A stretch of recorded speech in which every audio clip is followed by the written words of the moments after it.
Alors, si tu veux trouver des clients grâce au cold calling, eh bien, aujourd'hui, je vais te dévoiler 7 secrets pour avoir un cold calling efficace, trouver des clients, décrocher des rendez-vous grâce à la prospection téléphonique. Donc, reste attentif jusqu'à la fin. Prends quelque chose de quoi noter parce que je vais t'apporter énormément de valeur.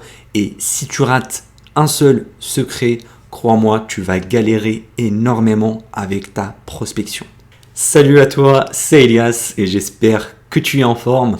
Alors, le téléphone, c'est une arme redoutable pour démarcher des entreprises et trouver ses premiers clients le plus rapidement possible. C'est la méthode de prospection la plus rapide qui existe parce que tu as un contact direct avec tes prospects, tu peux écouter leur voix, ils peuvent écouter ta voix également, c'est plus facile d'établir un lien de confiance au téléphone également. Cependant, je remarque que beaucoup de débutants le trouvent très difficile, c'est vraiment intimidant et donc ils procrastinent à faire du cold calling, ils remettent ça au lendemain, ils cherchent tout un tas d'excuses pour ne pas faire leur session de cold calling. Par exemple, envoyer des emails à droite à gauche, travailler sur leur site web, créer de jolis réseaux sociaux, poster sur Instagram, sur LinkedIn, au lieu de prendre le téléphone et démarcher directement. Et je te parle par expérience parce que je faisais partie de ces gens-là. Et du coup, on va passer directement au premier secret qui est de surmonter la peur du cold calling et être confiant. Parce que tu vas sûrement le remarquer, avant de faire tes premiers cold calls, tu vas soudainement avoir une peur, une boule au ventre qui te paralyse, qui t'empêche de passer à l'action, de composer le numéro et d'appeler. Et ça, c'est tout à fait normal. Et si tu n'arrives pas à surmonter cette peur-là et être hyper confiant au téléphone, ça ne va jamais marcher et tu resteras toujours au stade 0. Pour te raconter mon expérience avec le cold calling, en fait, quand j'ai démarré mon agence SMMA il y a 3 ans de ça, je n'avais aucune expérience dans la vente, ni aucune expérience commerciale. Du coup, je me suis dit que je vais prospecter par email parce que je voulais tout simplement éviter le cold calling. Je me disais, c'est trop inconfortable, je peux pas le faire. Non, les emails c'est plus facile, comme ça je vais pas avoir de rejet, je vais pas devoir parler à des inconnus. En plus, j'étais quelqu'un de très introverti et d'assez timide. Du coup, j'ai envoyé des emails à froid, j'ai envoyé 50, 60, 100, 120 emails, mais j'avais 0 réponse derrière. Alors, petit spoiler, mes emails n'étaient pas du tout percutant ni efficace, je faisais juste des emails classiques copier-coller, donc ça c'est une erreur de prospection par email, mais au bout d'un moment je me suis dit, là ça ne marche pas, j'ai pas le choix que de faire des cold calls, parce que à l'époque j'ai quitté l'école, j'ai arrêté mes études du jour au lendemain pour lancer mon agence SMMA, donc je n'avais pas le choix, j'étais dos au mur, il n'y avait aucune autre porte de sortie, je me suis dit, vas-y mon gars, là t'as vraiment pas le choix, tu prends ce putain de téléphone et t'appelles des entreprises. Et c'est ce que j'ai fait. En fait, après 10, 20, 30 appels, je me suis habitué au fait d'être rejeté, je me suis habitué au fait de discuter avec des inconnus, avec des chefs d'entreprise et je décrochais des rendez-vous grâce au téléphone.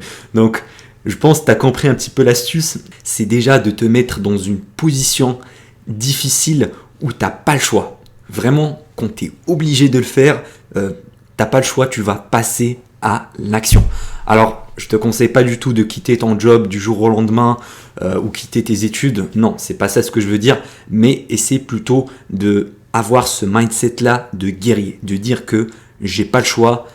Si je veux réussir, si je veux atteindre ma liberté financière, ne pas dépendre d'un patron, vivre la vie de mes rêves, eh bien, je dois faire les sacrifices nécessaires, je dois passer à l'action. C'est ça le mental qu'il faut avoir pour te lancer dans la prospection téléphonique. Ensuite, la deuxième astuce qui m'a permise de supprimer totalement la peur du cold calling, c'est de prendre un papier, un stylo et d'écrire le pire scénario possible. Et À la fin, j'ai vite compris qu'il n'y a aucune chose que je vais perdre. Je n'ai qu'à gagner des choses. Je peux gagner un rendez-vous et donc un client potentiel. Mais de l'autre côté, j'ai absolument rien à perdre. Imaginons, je fais une session de cold calling de 30 prospects, donc j'appelle 30 entreprises.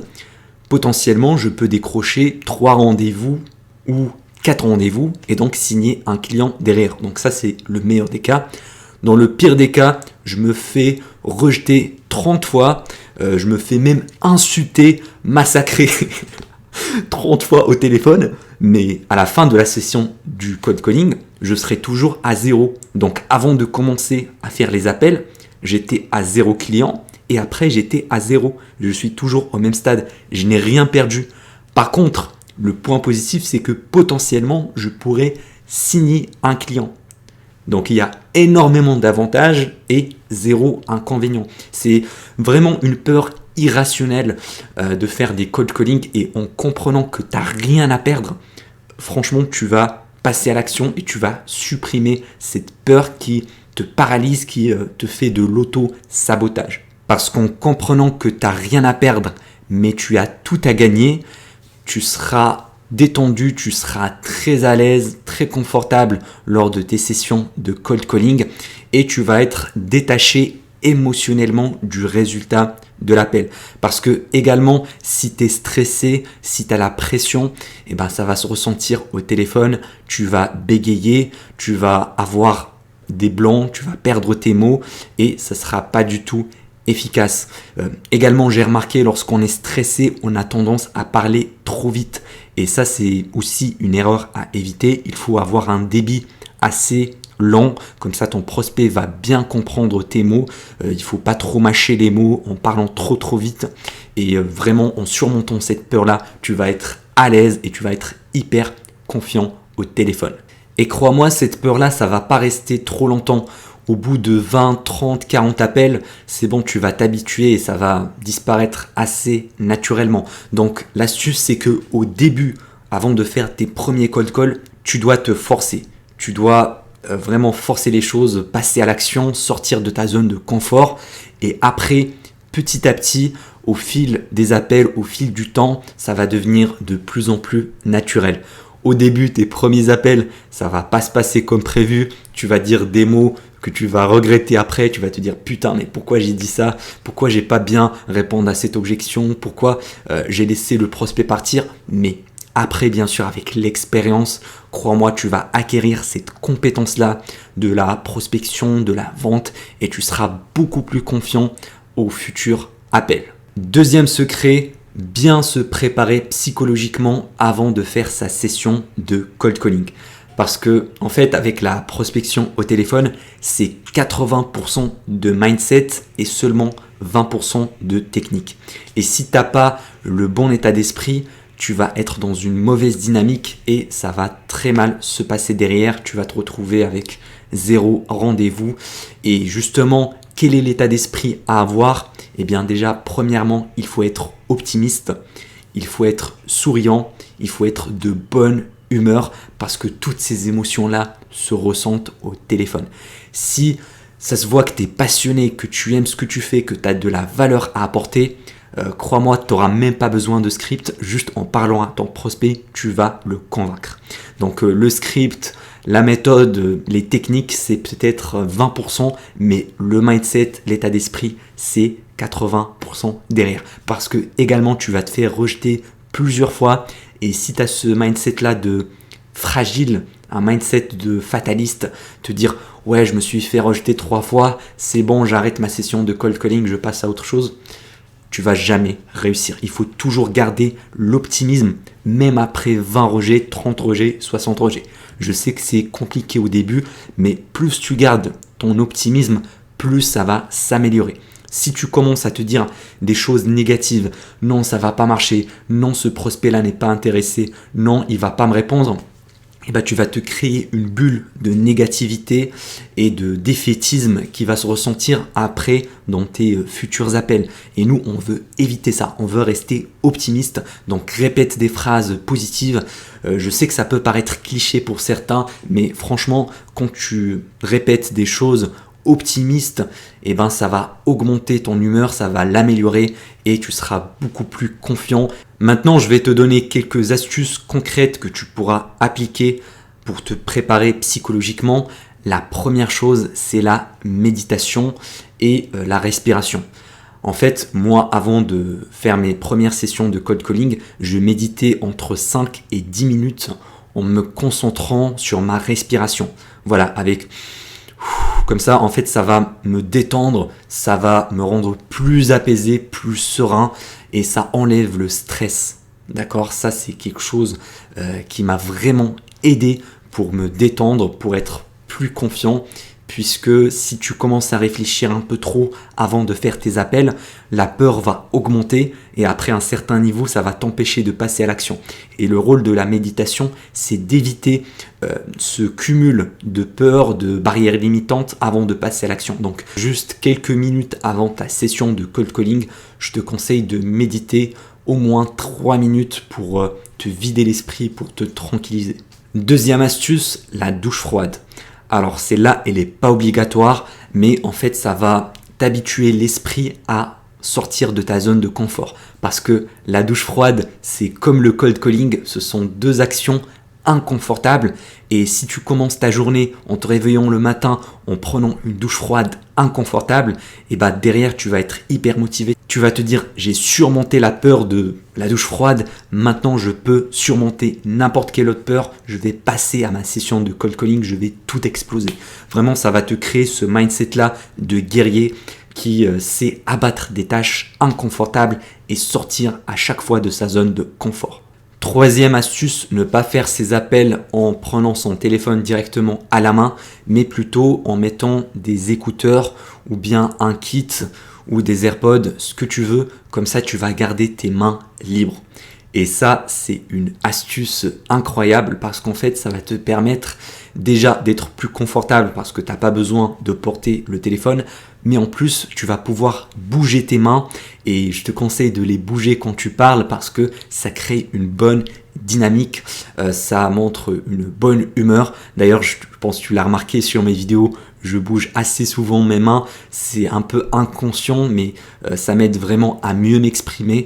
Si je fais par exemple comme ça, je te parle face caméra sans bouger mes mains, ça fait un peu bizarre. Je pense que ça se ressent même au niveau de ma voix, ça devient trop monotone, trop chiant. Par contre, quand tu bouges les mains, ça sort beaucoup plus facilement, on va dire ça comme ça. Il faut également avoir un bon environnement de travail. T'enlèves toutes les distractions. Par exemple, tu te poses sur un bureau bien propre, sans aucune distraction, sans rien qui bouge à côté. Pas de chien, pas de chat, voilà, qui peuvent faire des choses qui vont te distraire. Et surtout, isole-toi dans un endroit calme où il n'y a pas de bruit. Si tu habites avec ta famille ou quelqu'un, essaie de leur dire que voilà, tu veux rester concentré et éloigne-toi d'eux. Trouve la pièce la plus éloignée possible du bruit et fais tes cold calls là-bas.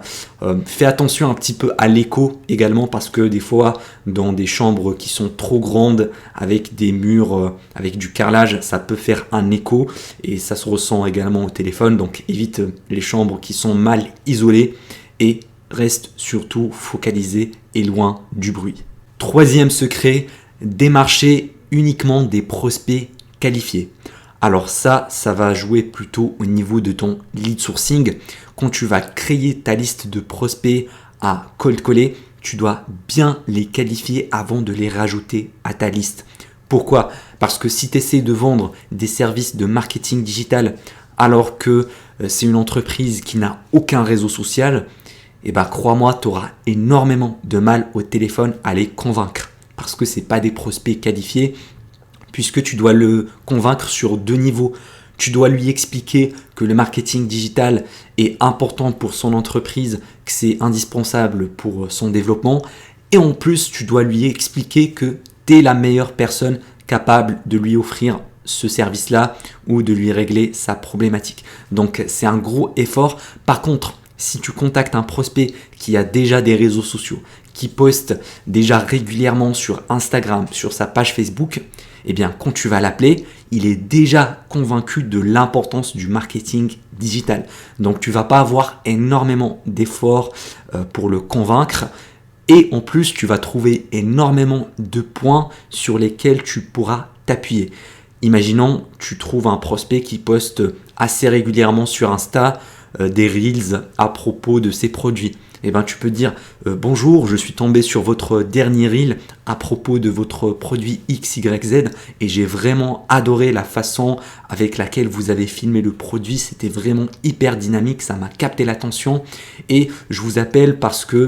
Et puis tu peux enchaîner comme ça la discussion avec ton prospect. Tu vas avoir énormément de points de discussion parce que ton prospect est déjà lancé dans le marketing digital. C'est ça la beauté d'avoir une liste de prospects qualifiés. Également, je te conseille de rester assez personnalisé pour lui, dire des mots qui sont valables pour son industrie, pour sa niche. Il ne faut pas avoir un script trop généraliste, mais plutôt de s'adapter à la situation de ton prospect actuel, de comprendre ses problématiques, de comprendre sa stratégie marketing actuelle, qui s'occupe de ses réseaux sociaux, est-ce que c'est lui-même qui fait les posts, est-ce qu'il a un community manager, est-ce qu'il a déjà travaillé avec une agence marketing, et toutes ces questions-là te permettront de te démarquer des autres. Parce que au lieu d'appeler en masse comme ça n'importe qui sans s'intéresser à son entreprise, là tu vas être différent. Tu vas montrer que tu as fait tes recherches, tu as fait des efforts pour comprendre l'entreprise de ton prospect avant de l'appeler. Et crois-moi, ça, les chefs d'entreprise le prennent très au sérieux.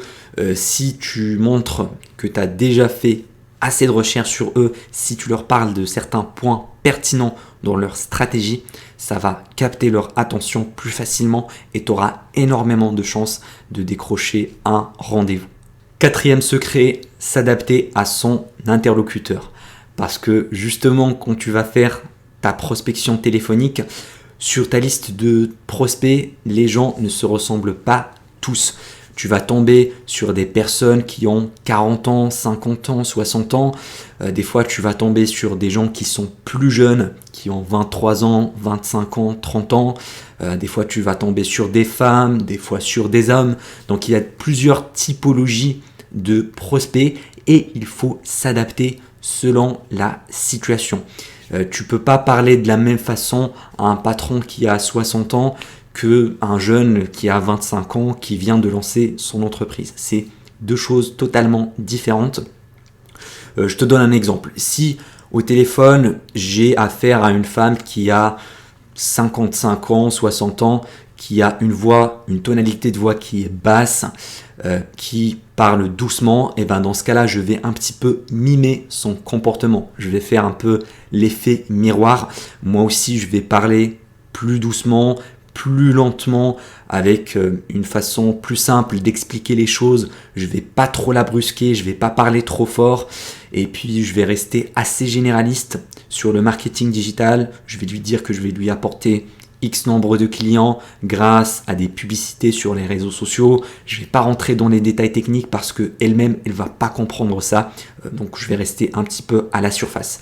Par contre, si je tombe sur un prospect qui est plutôt jeune, qui a 25 ans ou 30 ans, qui a une bonne énergie, qui parle assez fort, et ben dans ce cas-là, je vais moi aussi un petit peu mimer son comportement, parler de la même façon que lui. S'il a déjà fait de la publicité sur Facebook, et ben là, je vais lui parler de beaucoup plus de détails, comment augmenter ses taux de conversion, comment on arrive à exploser nos ROAS, nos retours sur investissement avec nos clients pour vraiment montrer mon expertise et pour augmenter mon énergie, pour montrer en fait que je suis plus expert, que je suis plus avancé que lui. Vraiment, comme ça, je vais être plus autoritaire et je vais gagner sa confiance, je vais gagner la conversation. Parce que si je suis monotone, si je parle doucement, si je rentre pas dans les détails, il va se dire, lui, c'est juste un débutant, il connaît pas plus que moi, j'ai déjà fait plein de publicités, je suis bien meilleur que lui. Mais là, il faut faire le contraire pour le surpasser. D'ailleurs, c'est pour ça que je te déconseille de lire un script mot pour mot parce que c'est impossible de savoir les mots à employer avec chaque prospect. En fait, il faut s'adapter. Moi, quand je fais mes cold calls, j'utilise jamais les mêmes mots avec chaque personne. C'est assez différent. On va dire, je garde une structure de cold calling, une trame ou bien un fil conducteur, mais j'ai pas un script que je lis mot pour mot. Ça fait vraiment très robotique et pas assez convaincant.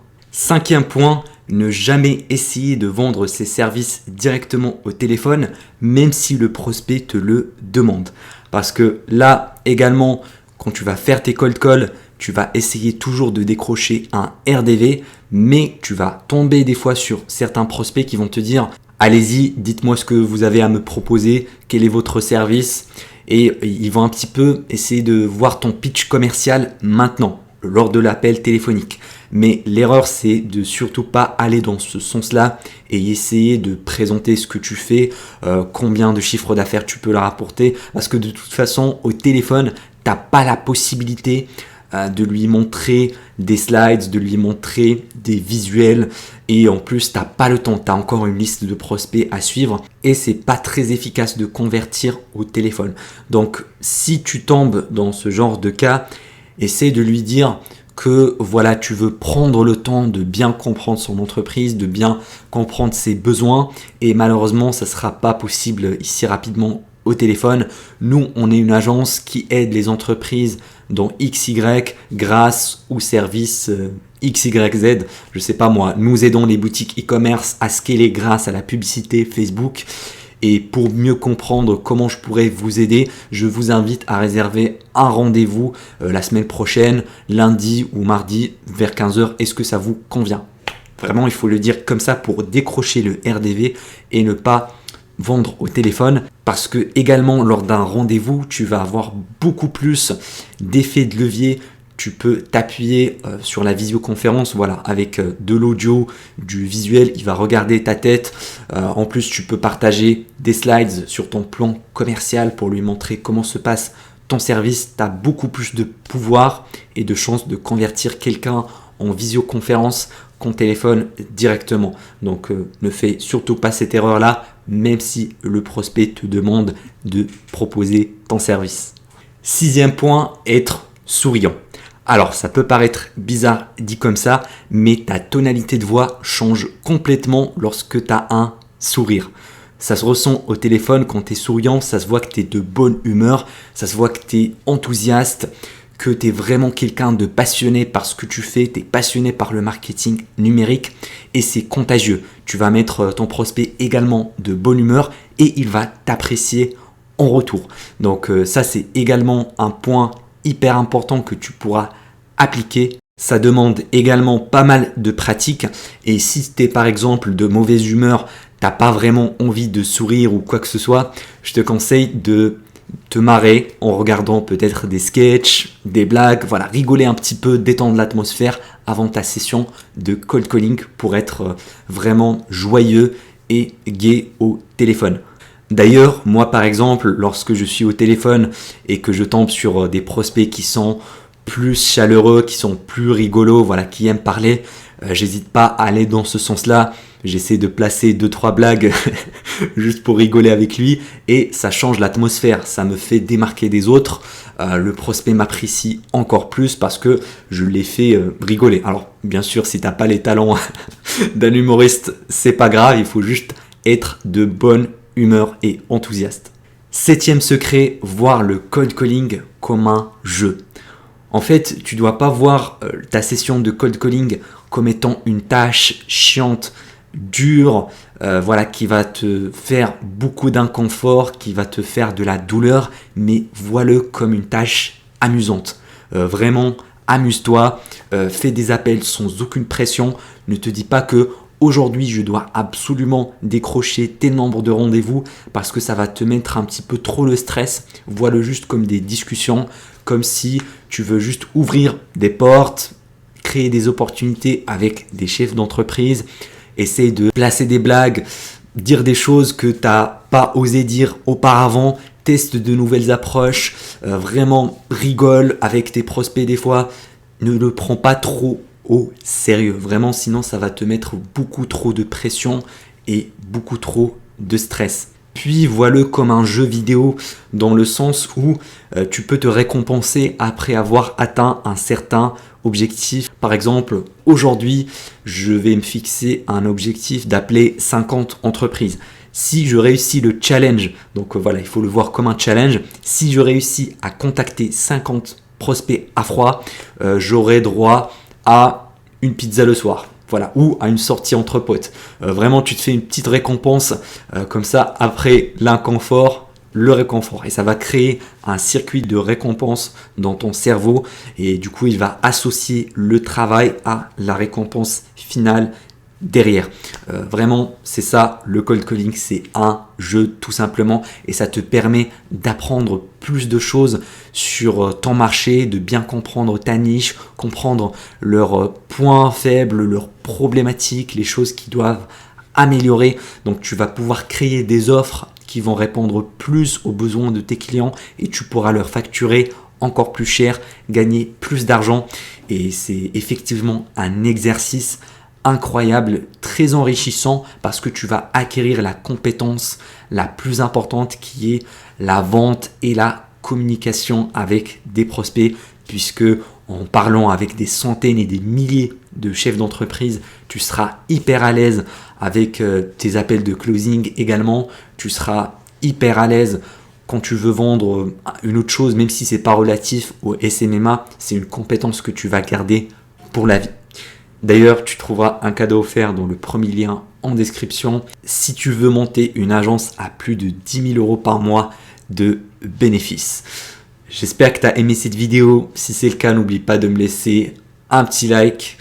On se retrouve dans la description. C'était Elias. À la prochaine.